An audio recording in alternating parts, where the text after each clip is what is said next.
I'm standing in my garage right now, looking at a customer's 2019 Charger that rolled in this morning. Owner's facing a $4,700 bill for a cam and lifter replacement. Last week, a guy with a 2018 Challenger needed a complete transmission rebuild, $3,800. The week before that, a Durango owner handed over $2,300 for an electrical system diagnosis and repair that should have cost $400 tops. Every single one was completely avoidable. I've been working on Dodge vehicles for over 15 years, and I'm going to walk you through the 15 most expensive mistakes Dodge owners make, and how to avoid them with simple, cheap solutions that'll save you thousands. Number 15. Never exercising the Hemi MDS lifters by always driving in low RPM city conditions. I had a customer bring in his 2017 Charger RT with just 48,000 miles. He'd been hearing a ticking noise for months, but figured it wasn't serious. By the time he got to me, the lifters had destroyed the camshaft. Dodge's multi-displacement system deactivates 4 cylinders during light throttle to save fuel, but those lifters need regular exercise at higher RPMs to stay properly lubricated. When you only drive short city trips, never getting above 2,500 RPMs, carbon builds up on the lifter surfaces. The repair bill? $4,700 for parts and labor to replace the camshaft, lifters, and sometimes push rods. The prevention costs nothing. Once a week, find an empty stretch of highway and run the engine above 4,000 revolutions per minute for about 30 seconds. That's it. Just give those cylinders a chance to wake up and clear themselves out. I tell my customers to do this on their way home from work once a week. 30 seconds of fun driving saves you nearly $5,000. Number 14. Ignoring the Pentastar 5-6 oil cooler housing leak. I'll never forget the young woman who brought in her journey with overheating issues. She'd been topping off coolant for months, thinking that was normal. When I put it on the lift, the entire side of the engine was coated with oil and coolant. The Pentastar's oil cooler housing uses a cheap plastic design with rubber O-rings that harden over time. Once they start leaking, oil mixes with coolant, creating a thick sludge that destroys water pump and heater cores. The initial fix? About $150 for the housing and O-rings. What she actually paid after ignoring it, $2,800 for a complete cooling system overhaul, including the heater core. The prevention is simple. Whenever you change your oil, take 30 seconds to check the area where the oil filter housing meets the engine block. Any wetness there means those O-rings are starting to fail. Number 13. Using the wrong oil weight in a Hellcat or Scat Pack. Last summer, a guy hauled in his Hellcat that he'd owned for just 4 months. The supercharger was making a horrible whining noise, and the engine had developed a knock. He'd been getting oil changes at a quick lube place that was using 5W20 instead of the required 0W40 synthetic. The thinner oil couldn't handle the heat and pressure of the supercharged engine. The bill? $7,800 for a supercharger rebuild and bottom-end engine work. The prevention costs maybe $30 extra per oil change. These high-performance Dodge engines need exactly what the manual specifies. The pennies you save going to a budget oil change place will cost you thousands later. I recommend getting your supplies from a proper parts store and doing it yourself, or finding a specialist shop that works on performance Mopars regularly. Number 12. Skipping the ZF 8-speed transmission fluid service. I had a customer with a 2015 Charger whose transmission started slipping at 92,000 miles. The dealer had told him the transmission fluid never needed changing because it was sealed for life. That's technically what the manufacturer claims, but it's absolutely not true in the real world. The ZF 8-speed is an excellent transmission, but that fluid breaks down over time, especially in hot climates or under heavy use. Cost of a fluid change every 60,000 miles? About $300 at a good independent shop. Cost of a rebuilt transmission? $3,800 minimum. The prevention is straightforward. Ignore the lifetime fluid myth and change that transmission fluid every 60,000 miles without fail. Make sure they use the correct ZF specification fluid, not any generic ATF. The correct fluid makes all the difference between a transmission that lasts 100,000 miles and one that goes 250,000 plus. Number 11. Installing a cheap cold air intake. Had a young guy with a Scat Pack, less than a year old, who installed a $60 eBay cold air intake. 3 months later, His engine developed a misfire. The dealer denied the warranty claim, saying the modification caused excessive dirt ingestion. They showed him the Starcase report, where Dodge Corporate had flagged his VIN. His out-of-pocket repair?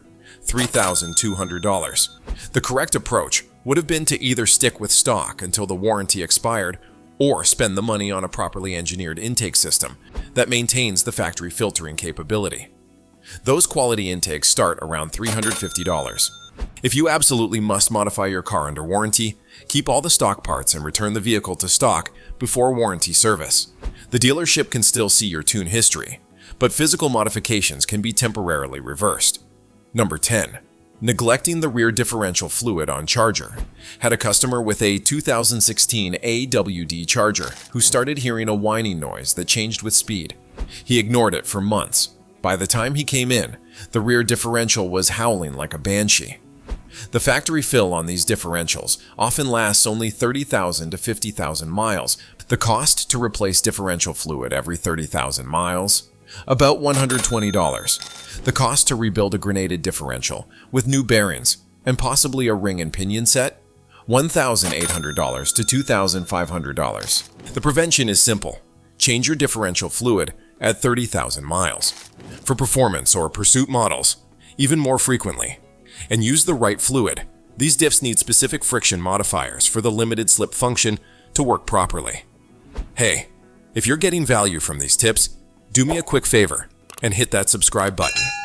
I'm dropping new content every week on how to save thousands on car repairs and maintenance.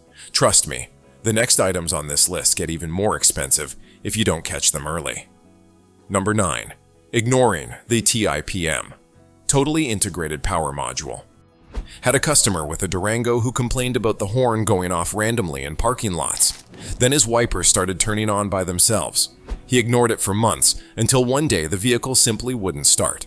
The TIPM is essentially the brain of your Dodge's electrical system, and when it starts to fail, it causes all sorts of bizarre symptoms that most owners dismiss as flukes. The cost to replace a TIPM after complete failure? $1,100 to $1,600 for the part alone. When you notice those first weird electrical glitches, horn honking randomly, fuel pump not priming immediately, get the TIPM tested right away. Often the early issues can be fixed with a relay replacement or repair service that costs $200 to $400. Number 8. Letting the Uconnect system update over cellular at the wrong time. I had a Charger owner drive 4 hours to my shop because his entire infotainment system was dead. Turns out he was driving when a Uconnect update started automatically, and he shut off the car mid-update. This corrupted the system software. Dodge's official solution? Replace the entire head unit for $2,100. The prevention costs nothing. When you see that update notification, park the car in a stable location with good cellular reception. Leave the engine running and let it complete fully before turning off the ignition. Never interrupt a Uconnect update. If you're having persistent issues with failed updates, take it to a dealer and have them update it manually via USB. Number 7. Using a standard car wash on a Dodge with matte paint or matte vinyl wrap. A customer with a Charger Scat Pack with the matte black hood option ran it through an automatic car wash with brushes. When he picked it up, the matte finish had shiny streaks everywhere that could never be fixed. Matte finishes, whether factory paint or aftermarket wraps, use a completely different technology than glossy paint. Those brush marks were permanently embedded in the surface. The cost to repaint or rewrap? $1,800 to $3,500, depending on how much of the vehicle has the matte finish. The prevention is simple but strict. Only hand wash matte finishes with products specifically made for matte paint or vinyl. A good matte-specific wash kit costs $30 to $50, and proper technique using ultra-soft microfiber and minimal pressure costs you nothing but time. Number 6. Lifting a Durango or Ram platform Dodge at the wrong jack points. I winced when a Durango rolled in with both rocker panels crushed inward. The owner had been changing his own oil and had placed the jack directly under the pinch welds rather than using the factory jack points. Over time, those welds collapsed, creating not only an eyesore, but a structural weakness and potential water entry point for rust. The repair cost? $1,400. The prevention costs nothing. Just use the correct lifting points as shown in your owner's manual.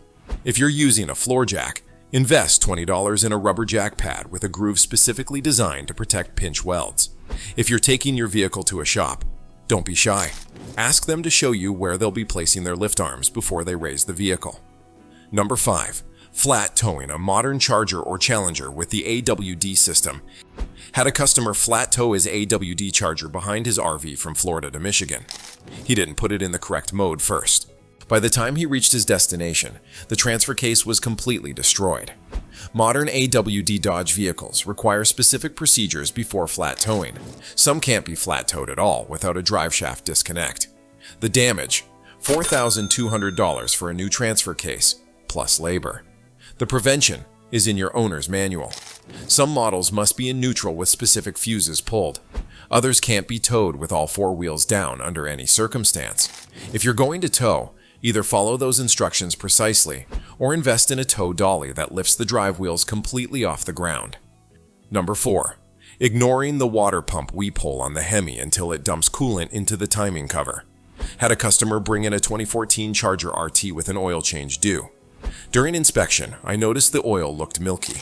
The water pump on Hemi engines has a small weep hole that's designed to show you when the pump is starting to fail.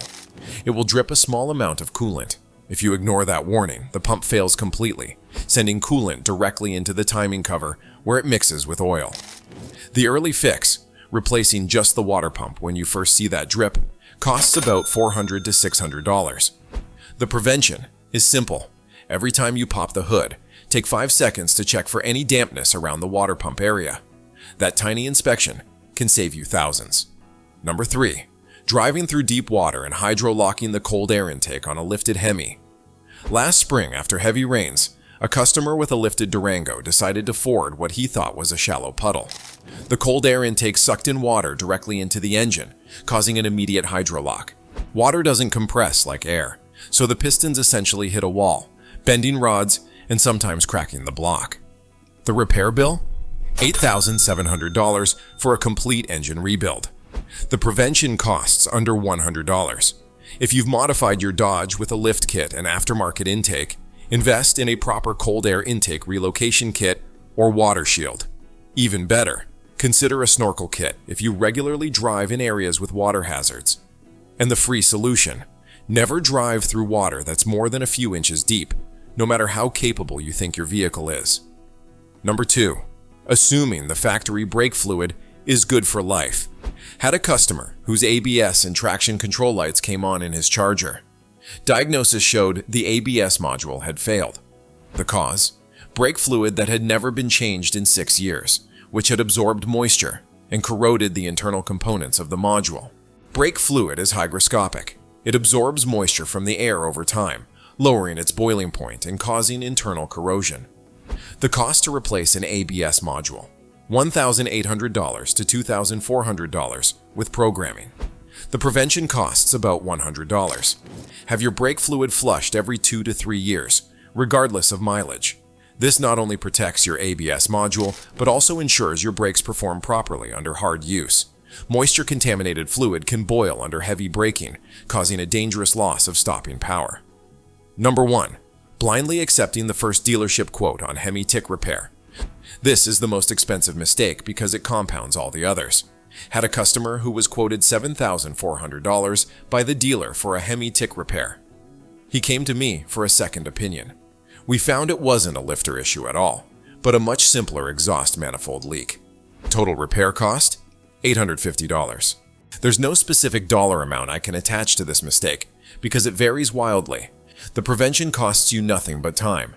Always get a second opinion from a reputable independent shop that specializes in Dodge vehicles before authorizing major repairs. Even if you decide to go with the dealer, having that second opinion gives you leverage and knowledge. Here's the truth that ties all these mistakes together. Dodge makes powerful, exciting vehicles that can be extremely reliable, but they require informed ownership. The factory maintenance schedule isn't comprehensive enough for real-world conditions, and dealers often have a vested interest in selling you the most expensive solution. Every problem I've outlined today comes down to knowledge, knowing what to look for, what to prevent, and who to trust with repairs. The good news? For less than $500 a year in preventative maintenance, you can avoid nearly $30,000 in potential repair bills. That's the power of staying ahead of these issues. If you're interested in learning more about specific maintenance for your model, check out my detailed guides on each Dodge platform in my following videos.